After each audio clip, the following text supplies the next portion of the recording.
logiknya rada blurut, oh berarti ada masalah misalnya begitu. Itu kemampuan ilmuwan sosial di situ untuk memberikan pemaknaan. Dan seperti yang sudah saya sampaikan pada beberapa pertemuan sebelumnya, ilmuwan sosial tidak boleh memberikan penghakiman. Apakah itu bid'ah atau tidak, begitu ya? Apakah itu sesuai syariat Islam atau tidak? Itu tidak ke sana, nggak boleh. Apakah sesuai syariat atau syirik, misalnya itu bukan urusan ilmuwan sosial, gitu ya. Bukan ke sana arahnya. Tapi yang kemudian perlu dibunyikan lebih detail ya. Saya sarankan gabungan antara ya pendekatan antropologi sekaligus sosiologi, antroso yang biasa disebut ya pendekatan antropologi sosial. Jadi kalau pendekatan antropologi sosial, maka Pak Maruf mudah untuk memetakan para aktornya ya. Jadi aktor-aktor di dalam kegiatan lingkungan itu melibatkan siapa saja, itulah antropologi ya. Lalu kemudian itu bagian dari budaya masyarakat yang tumbuh berkembang selama bertahun-tahun. Terjadinya akulturasi atau percampuran budaya antara budaya Islam dengan budaya lokal ya.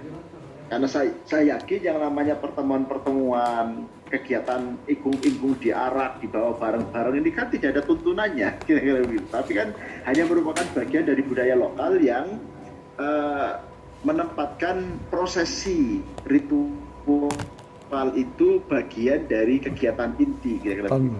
Sehingga pendekatannya antropologi. Pendekatan sosialnya atau sosiologinya di mana?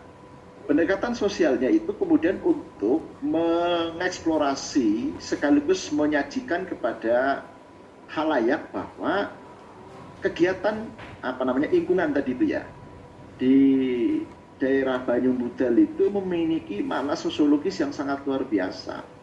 Satu, ya, mampu mempererat tali kekerabatan.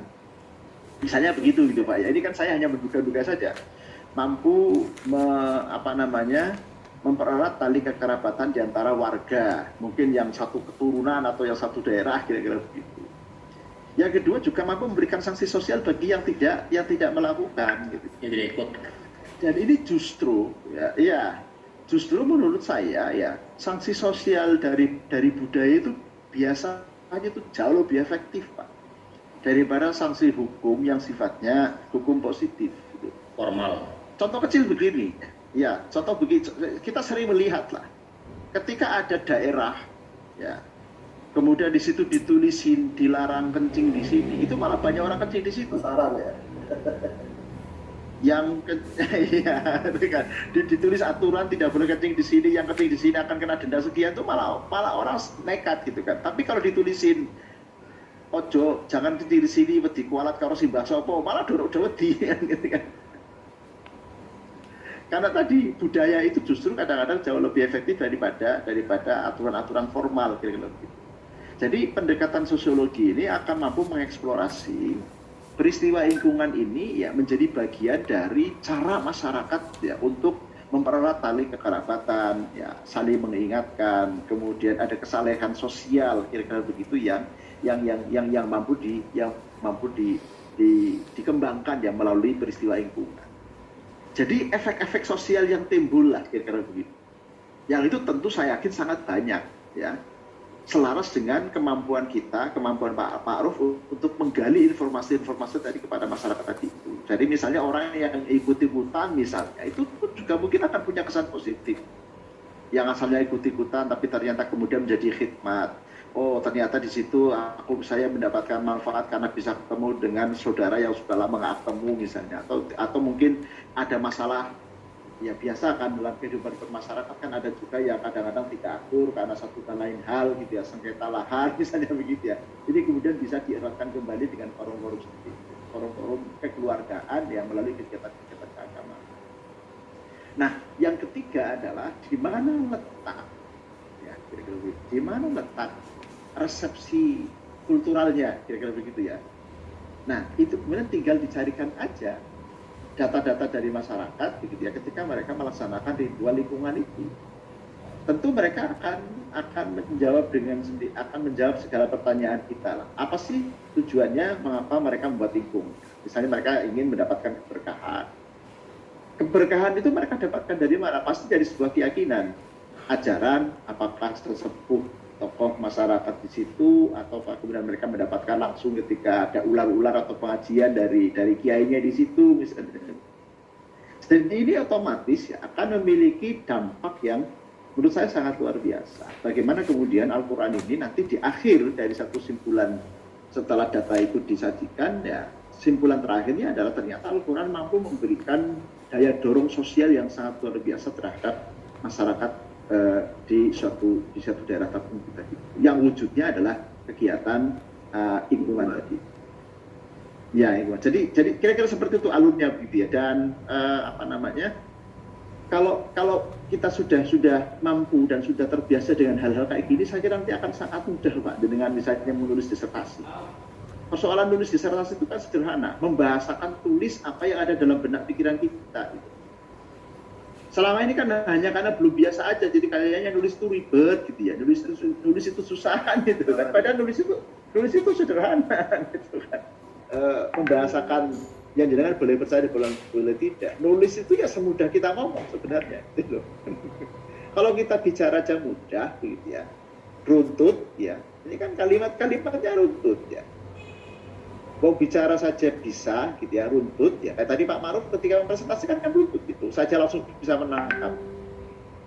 Artinya ya, bicara yang runtut, bicara kan spontan Pak. Tidak. Sementara menulis itu pakai mikir lama loh. Artinya mestinya lebih mudah menulis karena punya waktu banyak kan gitu kan. Lagi bosan lutut kan gitu kan. Lagi bosan ngopi di kan itu. Nanti keluar lagi gitu kan. Kan sebetulnya begitu. Menulis itu hanya membahasakan dalam bentuk tulisan pikiran-pikiran kita yang kita katakan, yang kita omongkan, yang kita sampaikan kan begitu. Karena tadi tulisan adalah media. Ketika kita tidak bisa berjumpa langsung, maka melalui tulisan. Kalau berjumpa langsung kita menggunakan bahasa lisan. Ya tadi saya dengarkan Pak Maruf bicara, yang lain-lain juga mendengarkan. Lalu saya bisa menangkap poin-poin apa yang dikehendaki Pak Maruf tadi itu kan gitu. Nah kalau misalnya nggak ketemu, Pak Maruf kan makasih tulisan, saya baca kan gitu.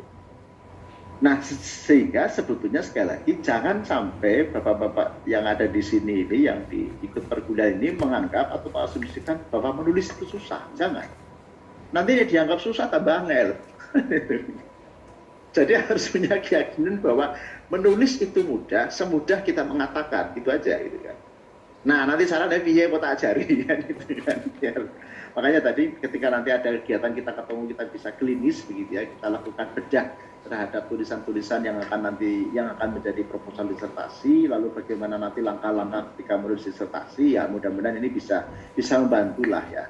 Sehingga sekali lagi jangan sampai ada kesan bahwa menulis itu sulit ya. Menulis itu mudah ya.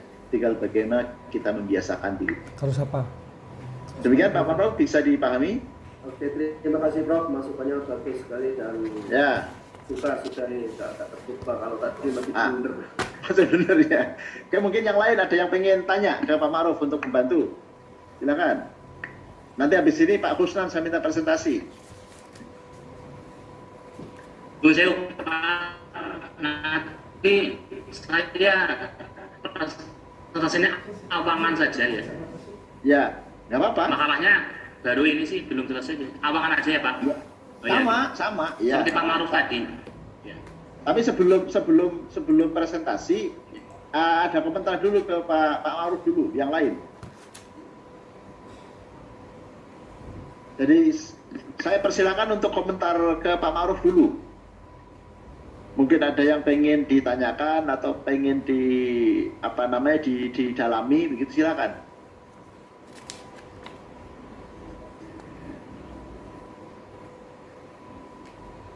Tes, halo. Halo. Kalau sebelum itu Prof, sebelum yang lain. Ya.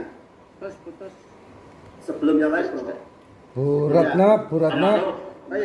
Ya, silakan. Ya, silakan. Barangkali ini saya ingin mungkin juga lagi Prof. Tapi minta gambarannya bahwa